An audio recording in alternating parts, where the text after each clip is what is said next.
uma trajetória política e militar extensa, ele também fez diversas contribuições à teoria marxista, que foram incorporadas em uma ideologia própria, o maoísmo. Filho de um antigo camponês que teve sucesso como fazendeiro, Mao teve acesso à educação formal. Desde cedo, ele se interessou por política e literatura. Frequentou a escola local, onde teve contato com obras de grandes escritores chineses e estrangeiros. Em 1911, mudou-se para a cidade de Changsha para trabalhar como bibliotecário. Durante seus estudos secundários, envolveu-se com grupos políticos que lutavam contra a dinastia Qing.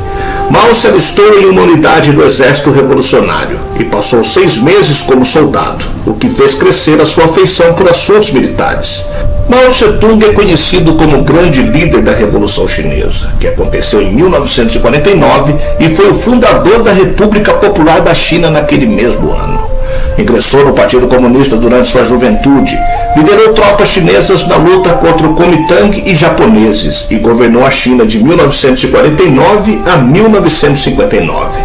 Manteve-se influente no país até 1976, o ano de sua morte. Eu sou o Sidney Góes e você está no Placebo. Vem comigo, que no caminho eu te explico.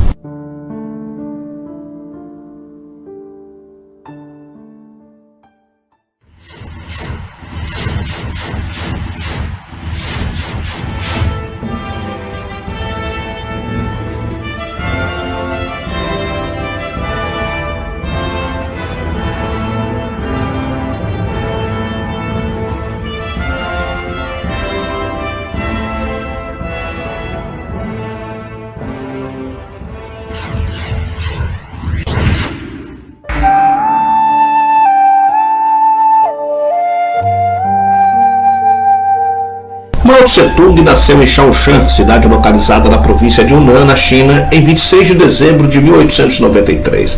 Seu pai se chamava Mao Yichang e sua mãe Wen Qimei. A família de Mao Tse-tung tinha ótima condição financeira, pois seu pai era um bem-sucedido fazendeiro na região de Shaoshan. Durante sua infância, Mao foi enviado para estudar em um colégio confucionista e lá permaneceu até os 13 anos de idade, quando seu pai o chamou para trabalhar na fazenda da família. Os biógrafos de Mao falam que durante a sua juventude ele tinha personalidade rebelde, e um sinal disso aconteceu quando ele se recusou a aceitar um casamento arranjado proposto por seu pai.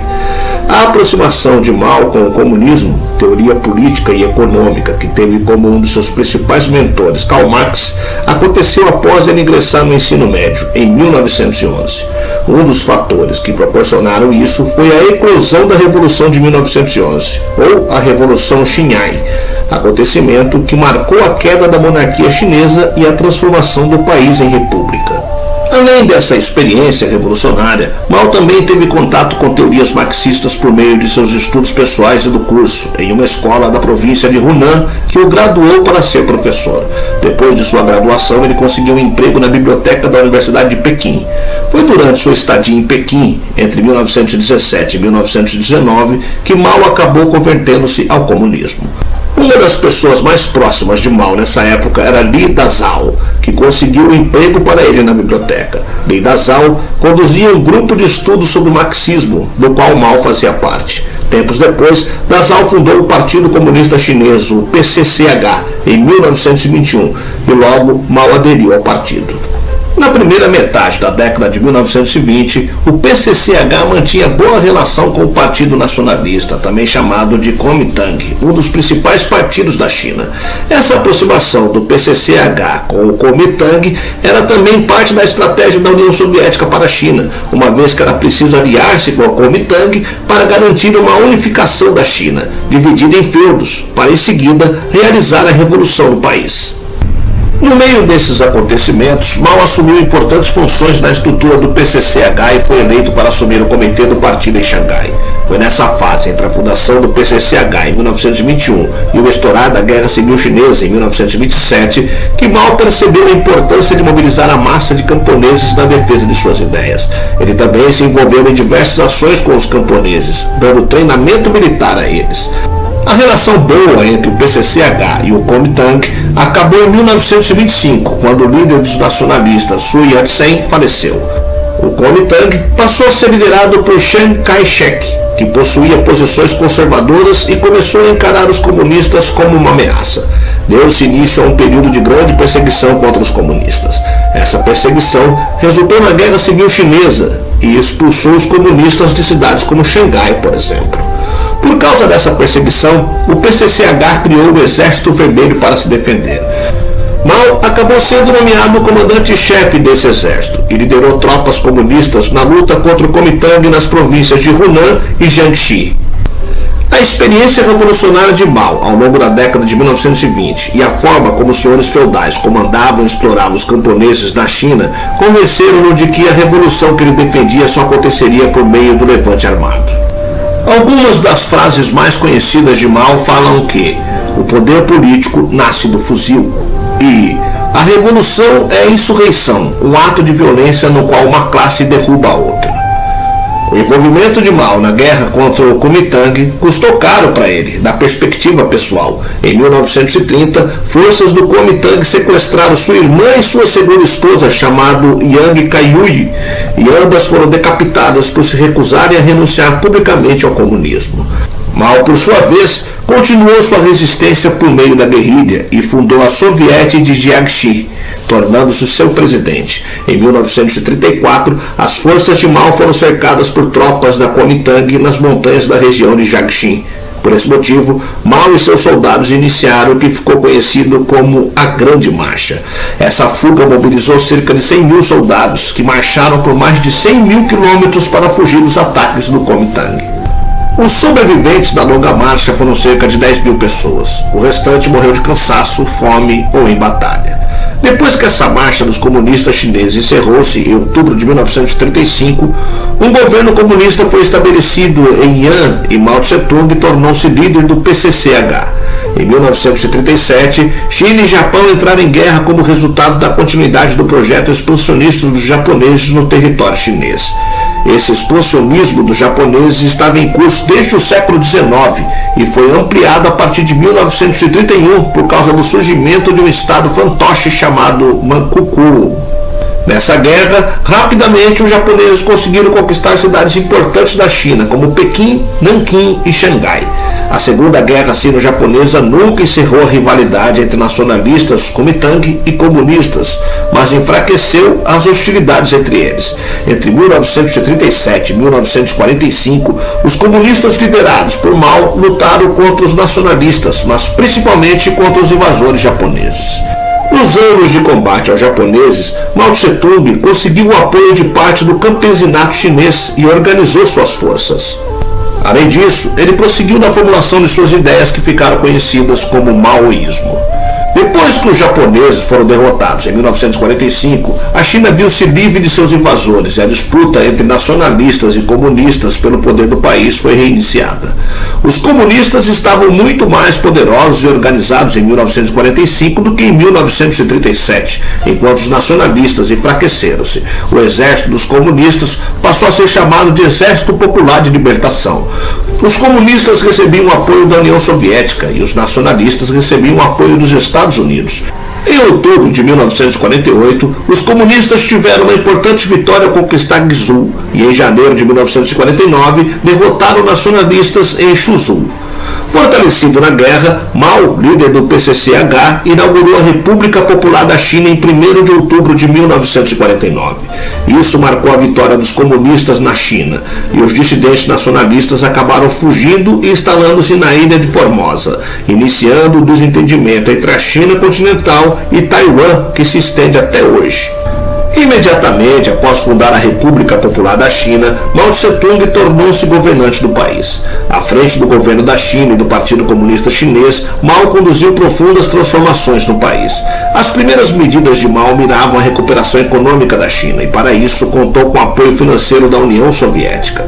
Mao também conduziu uma campanha contra os inimigos do Estado e os corruptos por meio da campanha 3 Anti e 5 Anti. Essas campanhas começaram a investigar ex-membros do Kuomintang, pessoas ligadas à burocracia do país e às elites econômicas da China. Grande parte dos investigados foi julgada, humilhada publicamente e condenada. As condenações incluíam o pagamento de multa, envio para campos de trabalho forçado e até execução. Muitos dos investigados desesperados cometeram suicídio. Na questão da terra, Mao também realizou reformas sensíveis e iniciou um programa de reforma agrária. Nesse programa, as terras dos senhores feudais foram tomadas pelo governo e distribuídas para os camponeses que não possuíam terras para sobreviver. Durante esse processo, que se estendeu por décadas, milhões de senhores feudais foram executados pelo governo. Estima-se que isso resultou diretamente na morte de até 2 milhões de pessoas. Para desenvolver a economia do país, Mao promoveu planos quinquenais. O segundo plano ficou conhecido como Grande Salto à Frente. Isso aconteceu em 1958 e durante o Grande Salto, Mao convocou fazendeiros para abandonar a produção de alimentos para trabalhar na produção de aço. O resultado foi catastrófico, pois a produção agrícola caiu e milhões de pessoas morreram de fome. Como consequência disso, iniciou-se a Grande Fome, que aconteceu de 1959 a 1961 e forçou o governo chinês a comprar grãos de nações ocidentais como o Canadá para amenizar a crise de abastecimento. A fome da China foi tão severa que resultou na morte de 20 a 40 milhões de pessoas, de acordo com as estimativas.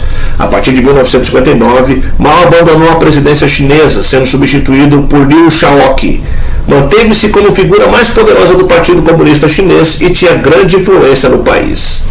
Todavia, em 1962, o novo presidente chinês realizou duras críticas ao Grande Salto à Frente, realizado por Mao em 1958. Esse acontecimento evidenciou que existia um racha interno no PCCH e que existia uma facção no partido insatisfeita com as medidas tomadas por Mao. As críticas a Mao foram influenciadas pela desestalinização, processo que promoveu o fim do culto a Stalin, antigo líder soviético, que acontecia na União Soviética. Por essa razão, o culto a Mao passou a ser questionado na China. A resposta de Mao às críticas ocorreu por meio da Revolução Cultural, acontecimento que se estendeu de 1966 a 1976. Mao convocou os jovens chineses a aliarem-se na defesa da Revolução e deu início a uma tremenda perseguição ideológica contra aqueles que discordavam dele.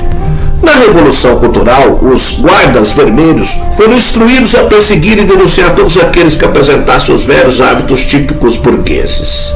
Essa perseguição voltou-se, por exemplo, contra professores que não professavam ideias idênticas ao do livro vermelho de Mao, contra pessoas que usavam roupas e praticavam hábitos considerados ocidentais, e etc. Um dos impactos da Revolução Cultural foi a destruição do sistema de ensino superior da China e a perseguição e morte de milhares de pessoas. Foi a pior campanha contra a cultura, educação e inteligência na história do século XX.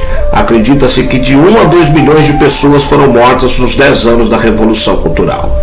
Em 1976, a saúde de Mao Tse-tung estava bastante debilitada. Naquele ano, o líder da Revolução Chinesa sofreu 3 ataques cardíacos e o último, em 9 de setembro de 1976, acabou sendo fatal. Ao longo de sua vida, Mao Tse-tung casou-se 4 vezes e desses casamentos teve um total de 10 filhos. Mao faleceu em Pequim, aos 82 anos de idade, e hoje os historiadores estimam que suas ações entre 1949 e 1976 tenham resultado na morte de 40 a 70 milhões de pessoas. Certamente, Mao Tse-tung é uma das figuras mais marcantes do século XX, e sua vida política e pessoal é muito interessante. Mas, e você? Como acha que deve ser visto o legado de Mao Tse-tung?